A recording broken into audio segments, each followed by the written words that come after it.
Pleasure to have you join us today on the program Healthy Living. I am Adesuwa Osa-Uwagie. Today on Healthy Living, we want to look at something that is very prevalent now, that is disturbing a lot of couples. You know, the World Health Organization estimated that between 8 and 12% of couples experience some form of infertility during their reproductive years. And this was affecting about 50 to 80 million couples worldwide, out of which about 20 to 35 million couples in Africa are expected to experience this problem. So how do you deal with infertility? How do you combat infertility? What is infertility?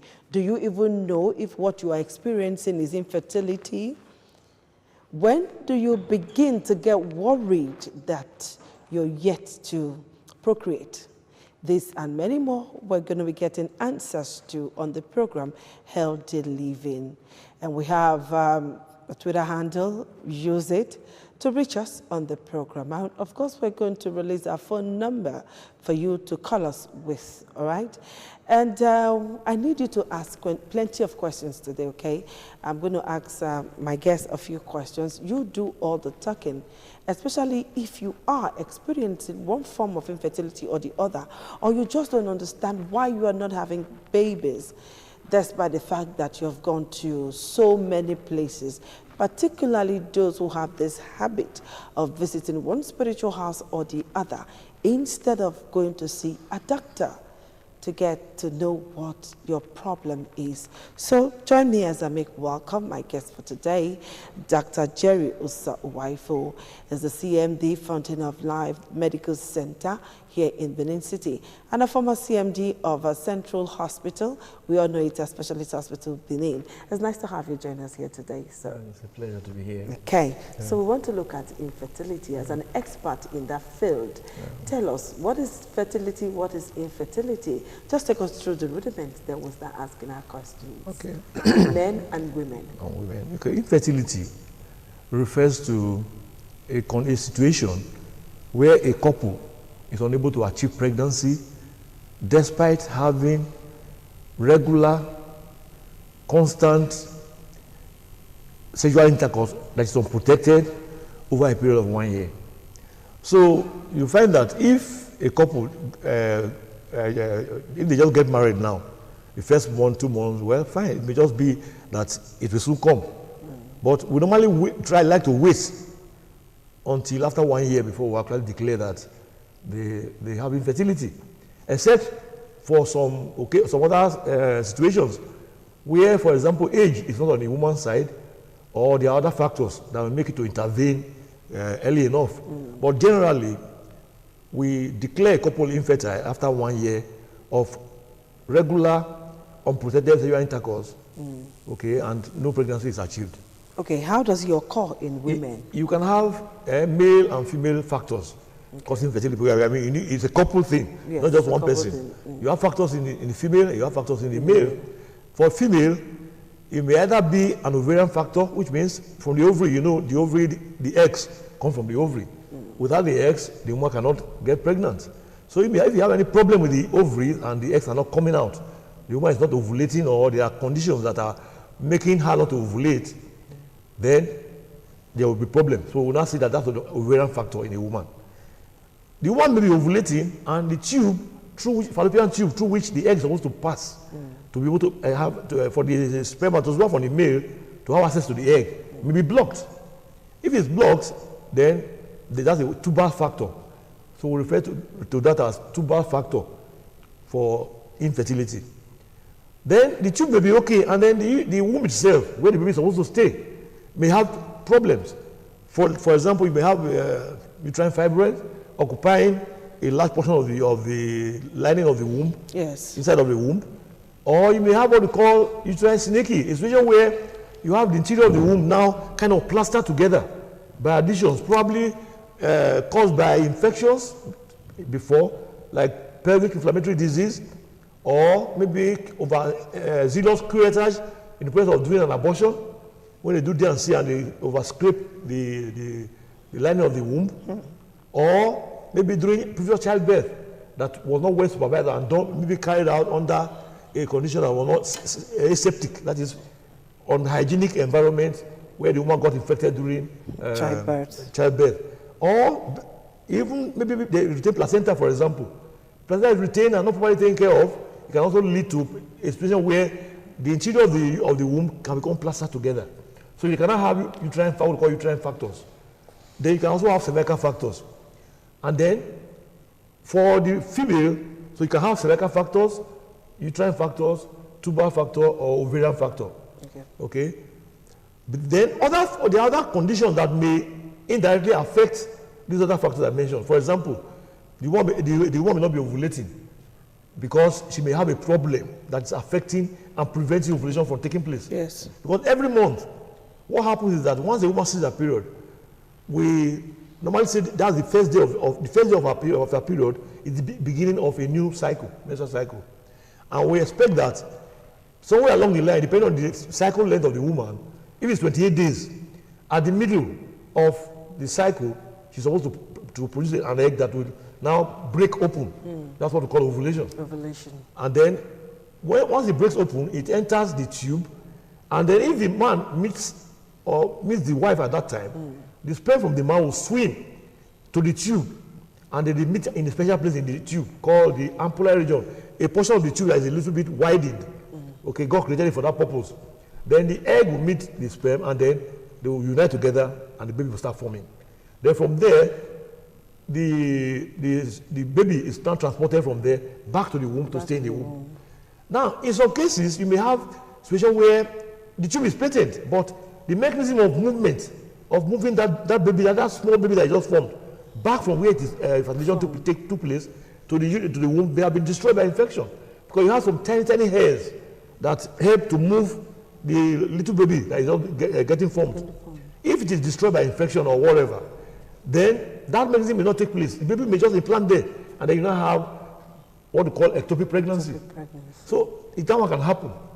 Then, still talking about the ovarian factor, some women may be lactating inappropriately. Normally, a woman is not supposed to be lactating if you are not breastfeeding a baby. Okay. Then if you are lactating, it shows that you are probably having a high level of a hormone called prolactin. That prolactin inhibits ovulation by acting on a part of the brain that secretes some hormone that are supposed to stimulate the ovaries to produce the eggs, for the eggs to develop. So if a woman has that high level of that hormone, it will suppress the ovary and the ovulation will not be taking place. The woman may not be seeing her period regularly, or she may be having irregular cycles. That may be a pointer to the fact that something may be wrong. And apart from that, there's one condition that is so common now. We call it polycystic ovarian disease. It's a situation where you have the ovaries, then you have many tiny follicles. That's the one we popularly call cysts. Is that? No. Okay, ovarian cyst. Yes, the ovarian cyst is what has grown out of proportion. Okay. Normally, every month you have what we call functional cyst.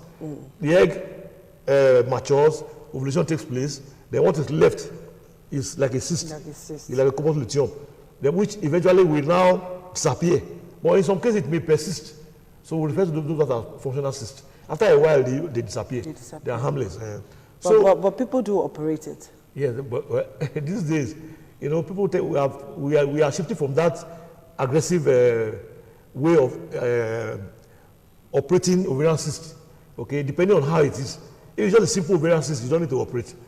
Okay, you may place the patient on some drugs, and then eventually the thing will disappear. Or sometimes you can even drain. You can use a long needle under ultrasound guidance. Ultrasound will be viewing the thing, you'll be seeing the cyst, and the needle is put in the abdomen, directed at the cyst, and then the fluid is withdrawn from the sac, and then the thing collapses. Okay, it's done by a radiologist that specializes in what we call interventional radiology. Okay, usually they do it and they do it very well. So it's not every ovarian cyst that you go after to operate, unlike what people used to do in those days. Things have changed a lot. Okay, but what I'm talking about is what we call it polycystic ovarian disease.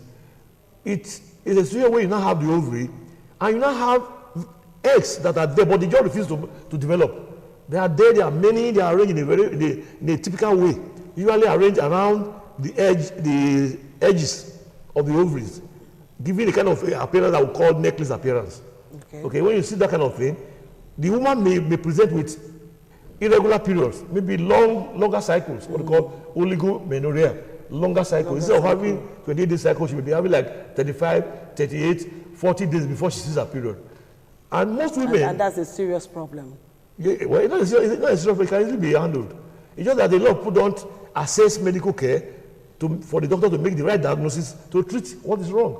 So a lot of them go from place to place using native medicine and buying drugs from the chemist without necessarily knowing what is actually wrong.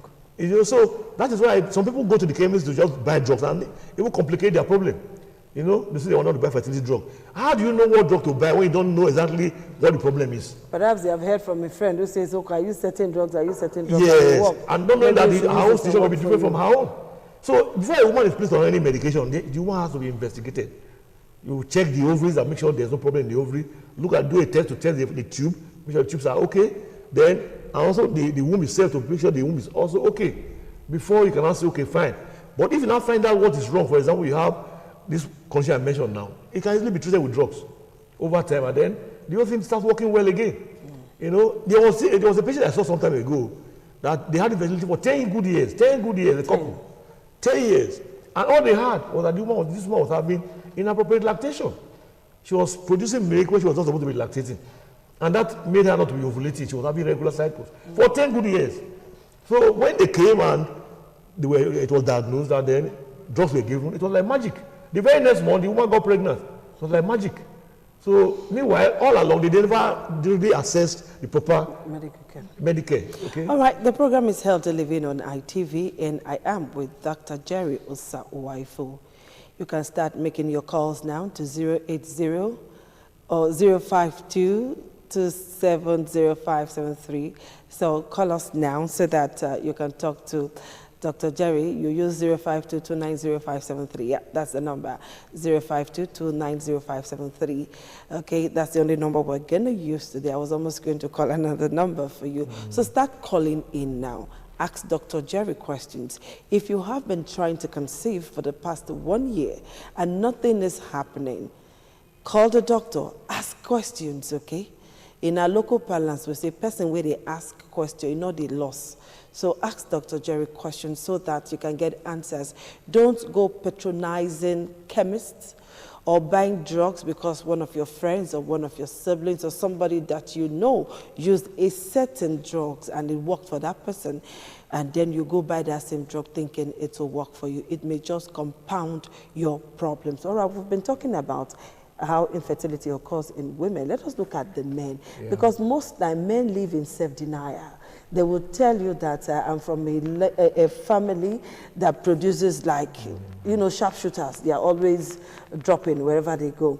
And then everything will now be on the woman. The blame is usually heaped on the woman. How does it occur in the men? What are the signs? What are the symptoms? Well, the truth is that, you see, hitherto, we used to think that women had more problems than the men. But from what we are beginning to see these days, a lot of men are having problems. And in fact, worldwide, it's been recorded that many men are having this issue of not having enough, not having enough male egg, as it were, spermatozoa. Yes. Okay, having low sperm count or not having sperm count at all. At all. It's now becoming very common. It's alarming. In fact, it's a threat to the human race, really, to put it that way. Now, if about 10 couples will enter the hospital for infertility, yes, sometimes we see as many as 7 out of the 10. The problem may have to be. That's quite huge. Yes, as high as 7 out of the 10 will be male factor, or maybe combined. The woman will have a factor, and the man will also have a factor. The male infertility, boils down to one thing: not producing enough spermatozoa. You know, so the simple thing we do. Or not producing at all. Or not producing at all. You know, it's a very simple thing. All we do, ask the man some questions. Okay, ask about whether she has done any operation in that area before, or he has had any infection, or maybe when he was a baby he had, if he knows that he had any infection that that was swelling in the neck, that is mumps. It's a very dangerous thing, mumps. You know, when you have a swelling here that will give the baby temperature at childhood, at that early stage can destroy the testes of the male. And it can even affect the female as well. okay, as the case may be. But after asking those questions, then we now examine and then we now do a test we call seminal fluid analysis. Okay. So essentially what we look at the volume, okay, which should be between 1 and 6 mils. Then we look at the color, it's usually a grayish, okay? And then we look at the pH, the pH is usually alkaline. And then the next thing is you do a count. Okay. Now, before now, the WHO puts the lowest sperm count that is... Okay, doctor, before we go to the sperm count number now, hello, caller, good afternoon. Hello, good afternoon. Thank you. Please tell us your name, where you're calling from, and then ask your question. Okay, I'm calling from Benin here, sorry. Okay. Let me put it on. I'm calling from Benin here, my name is Infertility. Okay. So I just want to find out from the doctor. Sometimes people say that, couples are not compatible. Break up with this woman, marry another woman, and she'll be fertile enough to have a baby for you. Hello? Hello? I've used such things such as cervical fertility. Hello, caller. Such a situation. Please, can you speculate on that? Do me a favor, please. Hello? Listen to you developing the aspect of the... Hello? Hello? And the uterus. Yes. Hello?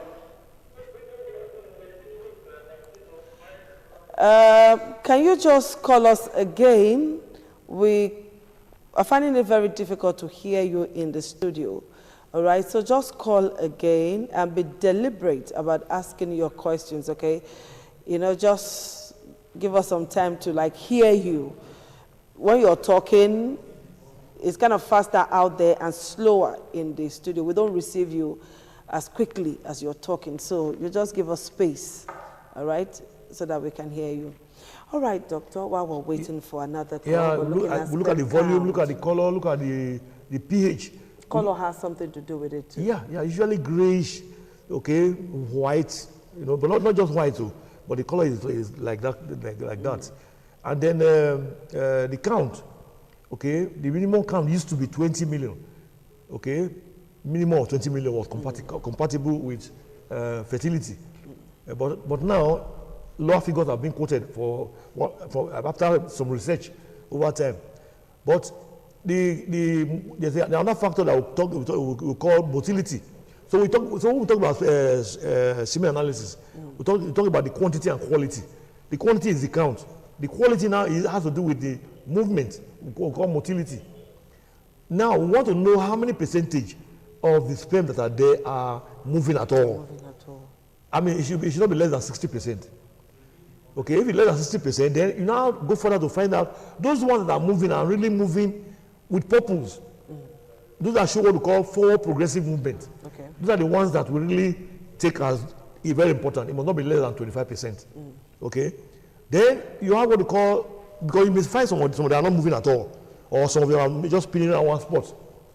But the ones that move with purpose, that is forward progressive movement, are the ones that can actually achieve pregnancy. Then we talk about the morphology, that's the shape. The pattern of the spermatozoa, it has a normal shape, normal head, and the tail. Sometimes you may see some that have pin head, some may have double head, some may have double tail. Those are all abnormal.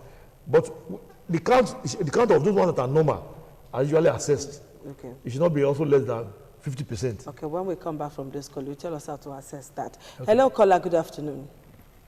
Hello, good evening. My name is Ngozi. Okay. And I'm calling from Benin.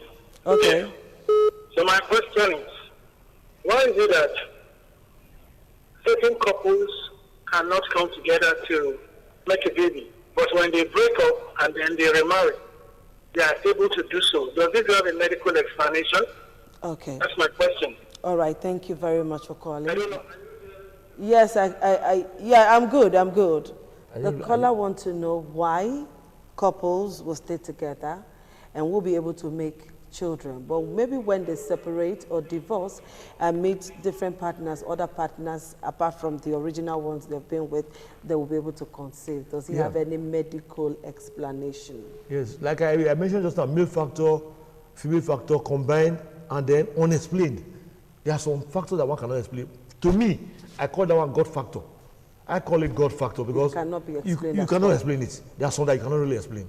But having said that, we know that there are some cervical factors that may be present. For example, you can have what we call anti-sperm antibodies, either produced by the man or the woman. Okay? So immediately the sperm comes out, that the man brings out the sperm, those antibodies destroy the sperm and prevent them from ascending to go and perform the duty. So if that situation arises, then it means that that woman may not be able to carry any child for that man. Okay? So that's why some of them, when they separate... Is there a way you can yes. like test for that? Yes, there's a way you can assess for it. Okay. Yes. So The cervical mucus is looked at and studied. Okay? And then we'll find out whether there are antibodies that are there that could affect it. But sometimes you may never find anything at all. Okay? Unexplained. So those ones, that's what I call God factor. There must be God factor in it. Because, for example, I mean, how can you explain somebody that has gone around everywhere, she has tried everything, done IVF, and they are all failed, okay, and then by the time she decides to stay at home and not to go anywhere again, that's when she gets pregnant. It happens. So, all right. Hello, caller. Good afternoon. Our number is 052-290-573. Hello, caller. Hello. Yes, good afternoon. All right, we lost that. Good afternoon. Tell us your name and ask your question, please. My name is Susan. Okay. Yes, I want to ask about how now that we stay together, they will stay for how many years? They will not be able to proceed. Please go over your question again. Man must stay for 5 years, but to conceive is very difficult for them. 5 years? Yes. And to conceive is difficult? Yes. They have still not conceived now? Yes, till now. Okay, doctor. Well, what they should, I don't know if they have gone to see any expert, any fertility expert. Have you gone to see a doctor yet? Yes. So what did they say to you? The doctor said they had the infection. The treatment no results. And so have you been taking medication? Yes. And it's not working? It's not working. Okay, it's just... No, what did she say? No problem or what? They say no problem with the man or the woman, with the woman and the husband, or with either of them?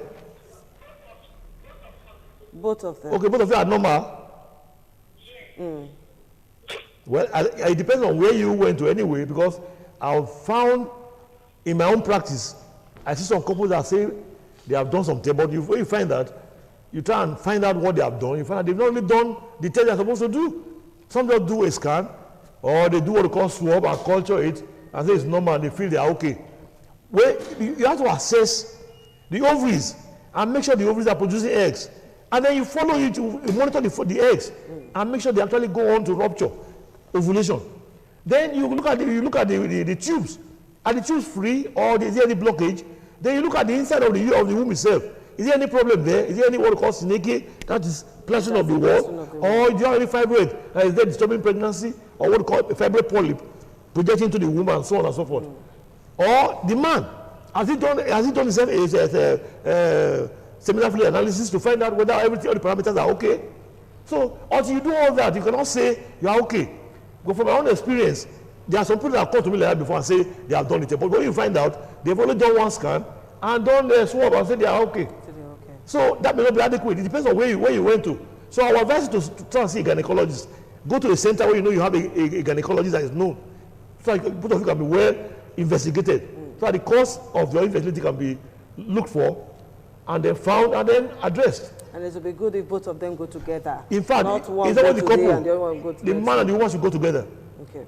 That's my advice. All right, you can also stay with us till the end of the program. We'll give you a number to do a follow-up on so that you can ask plenty of questions that you want to ask, because from what doctor have said, and I know you will want to ask some follow-up questions. So you stay tuned. We'll do that later. Hello, caller. Good afternoon. Hello? Hello, good afternoon. What you do is you reduce the audio level on your television set so that you can communicate with us effectively. Hello, good afternoon. Hello, good afternoon. Hello? Hello? I can hear you. All right, we lost that call. Do well to reduce the audio level on your television set, and we'll be able to. Like we were saying just now, you find that people, it's not their fault. They don't really know where to go to. They go to the wrong places, where they do the wrong things, and they tell you they are okay. But the thing is, if you know that you don't have the powers to carry out a particular test, why attend to the patient? There are many people out there. Some of them are imposters. They pose as if, yes, I'm a gynecologist, whereas they are not. Some of them are not even doctors, they pose as doctors. You know, these days, people do all sorts of things. So if the couple, they are unfortunate to go to such people, then they'll be deceived. And of course, you know the reason why they are doing it, for economic reasons. They want to make money out of it at the expense of the couple. You know, so that's why I'm saying that any couple that knows, any couple having issued infertility should make sure where they are going to have known gynecologists, people that are known to be gynecologists. Don't just walk into any place. In fact, it's surprising to even know that some women go to herbalists. They insert herbs that will even compound their problem. Some of them drink all kinds of concoctions that may give them problems. But it works for some people. No, you see, it doesn't work. Maybe ordinarily, maybe she would have still gotten pregnant if she didn't even take the concoction. Like I told you just now, there are some people that have gone around the whole world, done everything. When they now say, okay, I don't want to do anything anymore, that's when God will just decide to answer them. I've seen, it's not TSA, I've seen many. Okay? So it may just be that. Maybe nothing was wrong, and it was not their time. It was the God factor. So when God decided to answer them, God answered them. Are you dismissing herbal homes? Because there are some homes where women go to and they will really get pregnant. You will see those women, they will put to bed, you will see the babies. I'm dismissing it because mother babies will be healthy. I'm dismissing it because you are giving herbs. Okay, what are you using it to treat? Is it ovulation? Is it blockage of tubes? Okay, is it low sperm count? What are you treating? You just give herb drink. Yeah? So let's quickly take this call. We must be positive. You must find out what the problem is. Hello, caller. Good afternoon. Good afternoon. Yeah, good afternoon. Please tell us your name and where you're calling from. Good afternoon. I'm Peter. I'm calling from Oruwa. Okay. The question I want to ask the doctor is this. Can you speak up a bit, please? I cannot hear you. Antiseptic soap or disinfectant cause infertility in a woman's bag. Secondly, caller, I honestly cannot hear you properly. I cannot hear you properly, please. I can't hear you. Just call me. Just talk to us again. I'm saying that my question is this. Can you hear me now? Okay, faintly. Hello? Yes, I can hear you better now. Okay. My question is this. Can an antiseptic soap?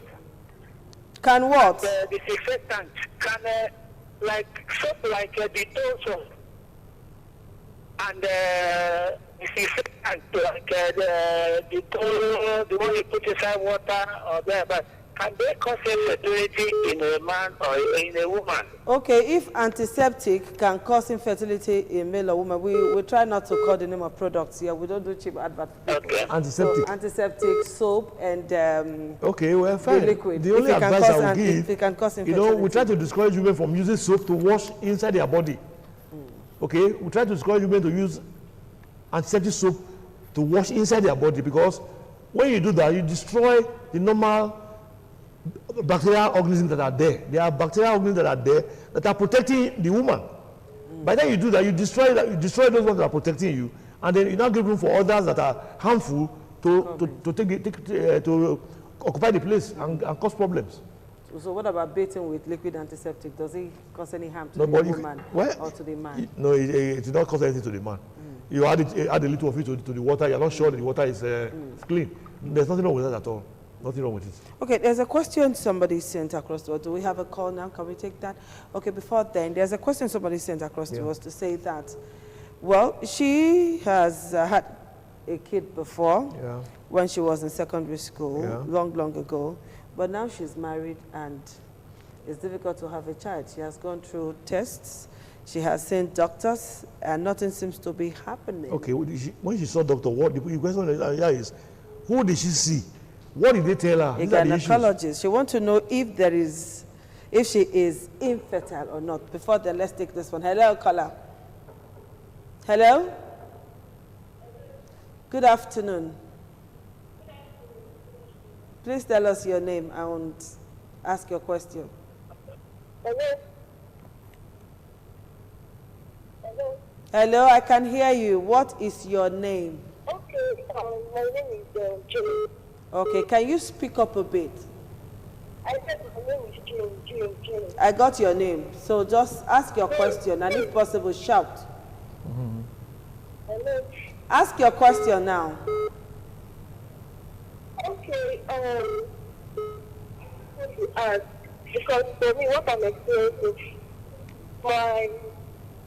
because I just saw it on ITV now, so I decided to call. What I'm experiencing, my period is come today, tomorrow is stop.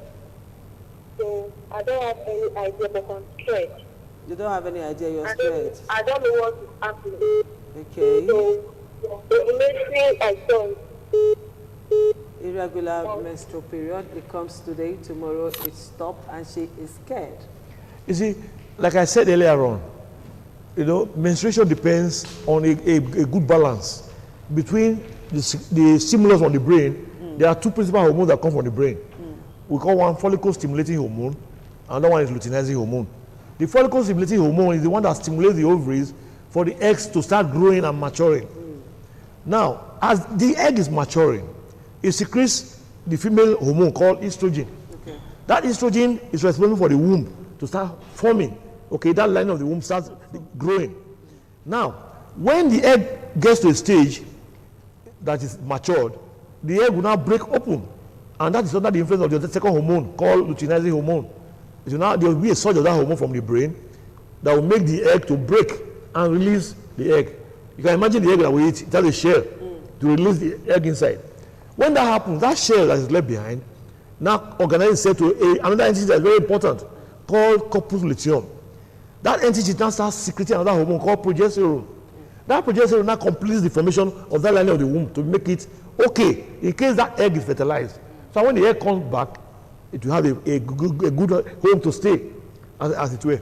Now, if it happens that this process does not take place, that line of the womb is not properly formed, then menstruation will not come, or it becomes irregularly. You get the point? So the problem can either be in the brain from those hormones, the ovaries themselves, or maybe something like I mentioned earlier on, a woman that is having inappropriate lactation, having high levels of a hormone called prolactin, affecting those hormones in the brain from working on the ovaries. Then the woman will have irregular periods. Or if she has that condition I mentioned earlier on, polycystic ovarian disease, she will have a problem like that too. Irregular menses, unusually long cycles, or too frequent menses, and so on and so forth. So where should she go to? Gynecologist. Can it be rectified? Yes, of course it can be. So the thing is to investigate and find out where the problem is. Okay? Simple test, ultrasound scan, hormonal assay, that's a blood test to assess the hormones. From there you will see a picture that will tell the doctor that look, the problem may be here or there. Okay. If it's a polycystic ovarian disease, with an ultrasound scan, you can see it. You can see the ovaries and see the pattern of the ovary, the kind of pattern you have in the ovary. That will tell you that is this condition. Then you start treating for that. So what menstrual cycle is good for a woman? Well, it varies. Some people have regular 24-day cycle. Some have regular 28-day cycle. Some have 30 days. But most times, not longer than 35 days. And okay? And for how many days should? Yes, usually between 3 and 5 days in most cases. But some women may have flow more than 5 days. Okay? But anything outside that becomes abnormal. If the menstrual cycle is too short, then it's a problem. Okay? And if it's too long, it's a problem. So it should be usually between 24, 35 days. Okay, so it varies from woman to woman. And you find that every woman should be able to establish her own cycle length. So it's very simple. Take a calendar. When you see your period this month, mark the day it started. Next time it comes again, mark the day it started. Do it for 6 months. By the time you now count the days in between, it will give you an idea of your cycle length. You now know whether you have 24 days regular cycle, or 28 days, or 30 days, as the case may be. What about some women who see their period only maybe once or twice in a year? Is that not a huge problem? It's a problem. It may not be a huge problem. It may just be a simple problem, but not well taken care of, so to say. It can be because of this, what I mentioned earlier on, the polycystic ovarian disease, or it may be due to other hormonal issues that she may be having. All right, doctor, let's talk about this lady who sent in a text to say that she had a child before, and after a very long while, she couldn't make babies again. Is it possible for a woman to be fertile, and then after a while, she becomes infertile? Yes. If yes, what are the reasons? Okay. Why does it happen she delivered that way? long time ago, and between Very that time long ago. and now, a lot may have happened. She may have had pregnancy she didn't want. She may have done termination. Nobody knows. She may have had infections. Nobody knows. Okay. She may have taken drugs that she should have taken. Nobody knows. She may have developed polycystic ovarian disease in between, which Without we don't know. knowing. Without knowing. So all these are there. So that woman shouldn't assume that because she did it before, she can do it again. I even have. There was a time I even had a couple. They had one baby. After a year and a half, they wanted to have another one.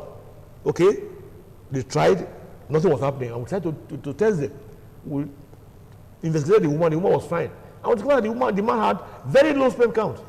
So the woman now said, how did it happen? Within a year and a half? Yes, how did it happen? Within a year and a half? Yes. Shocking. I'm telling you this one now to tell you that time, a lot of things can happen or can change within a space of time. Just within 1.5 years, a lot change in the man. The man may have had an infection. He may have done something that destroyed production of sperm from the testes.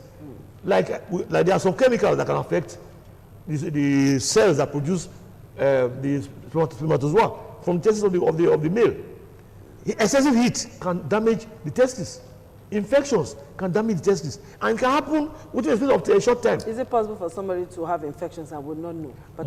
Most times, such people they go and take some optimal treatment. That is, they may go across the counter, buy 2 capsules of tetracycline and swallow, and that may just mellow down the symptom a little bit, and they feel better. Meanwhile, the problem is still there, it's going on, and it's causing destruction to the man or the woman, as the case may be.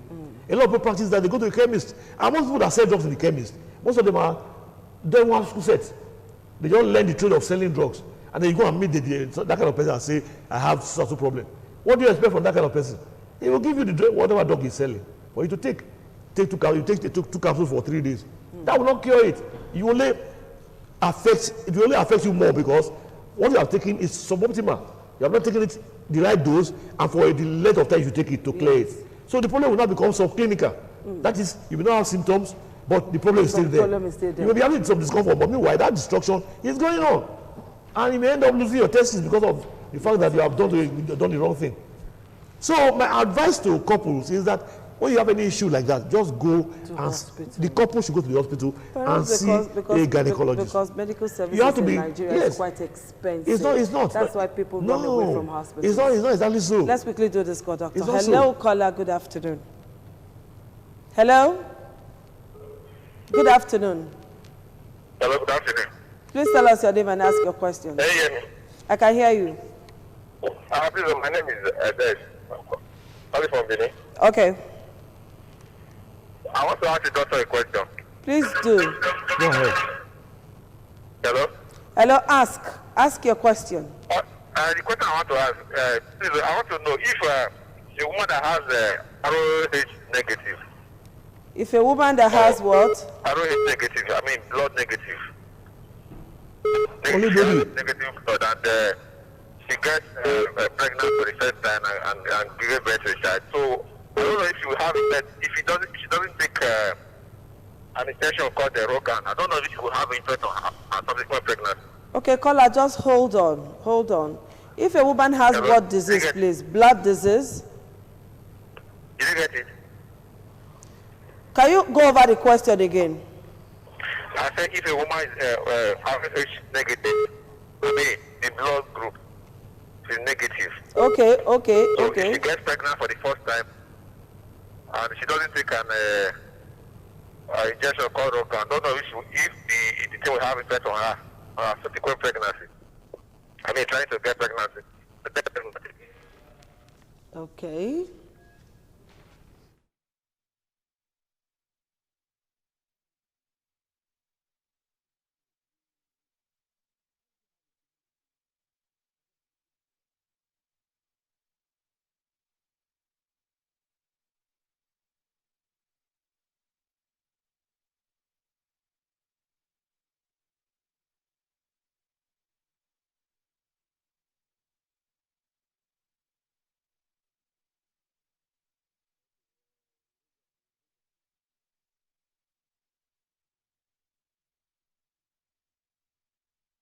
much for joining the living. What is the kidney? The kidney is an excretory organ in the body, which is for metabolism. Tuberculosis affects many organs in the body, but the common ones it usually affects is the lungs. Epilepsy is a neurological problem.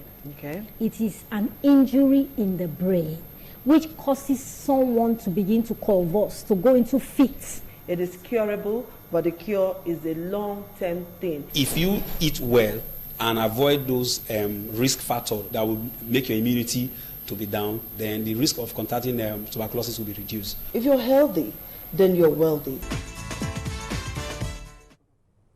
All right, thank you very much for joining us again. We apologize for that very short break. We're back now and ready to serve you. The question, a question was asked, if a woman's blood group is negative, like you have O negative, negative, stuff, and without taking a certain injection, we try not to call the names of drugs and injections on the program, without taking a certain injection that she's supposed to take, if it will affect the woman during pregnancy and then childbirth.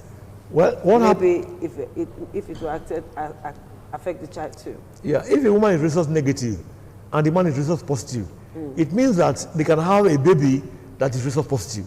Okay. Okay, and if they have a baby that is rhesus positive in the womb, usually there is some mixing of blood between the baby and the mother. Yes. So if the baby's blood that is positive that crosses over to the mother's side, okay, the mother's blood will react to try to stop those cells from entering her body, because if the body allows it to enter, it will cause widespread effect on the woman. So the body responds by producing what we call antibodies to quickly destroy those baby cells that enter the woman. Now, after destroying those baby cells, those antibodies remain in the woman. Okay. Those antibodies remain in the woman, and if it remains in the woman, it will not affect that baby, that first baby. Okay. It will remain. But when the woman now gets pregnant again, and the baby that she's not pregnant with is now a male and is rhesus positive, then those antibodies will now cross placenta to the baby and start affecting the baby cells. Okay. So the baby will have all kinds of problems depending on the severity of the reaction the woman had. Okay. So that may either cause miscarriages in the baby if it's so severe, the baby dies very, very early. Or sometimes the baby may be born with severe jaundice because the antibodies will be attacking the baby cells, and the baby will not have, the rest of the cells are breaking down. Okay. So you now have jaundice, and the baby may die, or one has to treat the baby aggressively. By a pediatrician has to treat the baby to take care of the jaundice. So to prevent this, once the woman delivers, and she's rhesus negative, you give her that injection to mop up those antibodies in the woman, so it doesn't allow it to stay. In fact, what happens is that the drug injection you give to the woman now stops the baby's blood from making the mother to react and produce those antibodies. Okay. So and keep her safe for the next baby. Okay. Because if you don't give that, the mother will react, the antibodies will be there in the mother, and it will affect subsequent babies. So I had one very bad case that it became so bad, the antibody level was so high that her babies were never going beyond 2 months. 2 months. 2 months, yes. So it was a very terrible and pathetic thing. And the only way they can probably get pregnant is for the woman to have donor sperm. Because the sperm for the husband will always have that kind of problem. Particularly if the woman has a dominant gene for that positive resource factor. Okay. Okay, it will affect all the babies that are coming. So that's what the woman was going through. All right, Kala, I hope you got your question answered. And if you are not satisfied, this is the number to call to do a follow-up. 070-595-7007. I take the number again, 070-595-7070. Please use that number to do a follow-up because our time is up. We have our social media handle on your screen. Please use it. Call us, send a text, just ask questions so that you will know what to do. And peradventure, there is anything you need to nip, you will nip it in the bud quite early and you will be good. Thank you very much, Dr. Jerry Sawaifo, for being It was a pleasure to be here with us today. To be of service to humanity. We hope to see you again because I know that there are so many persons who still want to ask questions. Yeah. All right, people, this is what we're going to call it a wrap on the program Healthy Living. Do join us again next week. And the number again to call for follow-up is 070-595-70070. Thank you, Doctor. All right, we'll see you again. Bye-bye.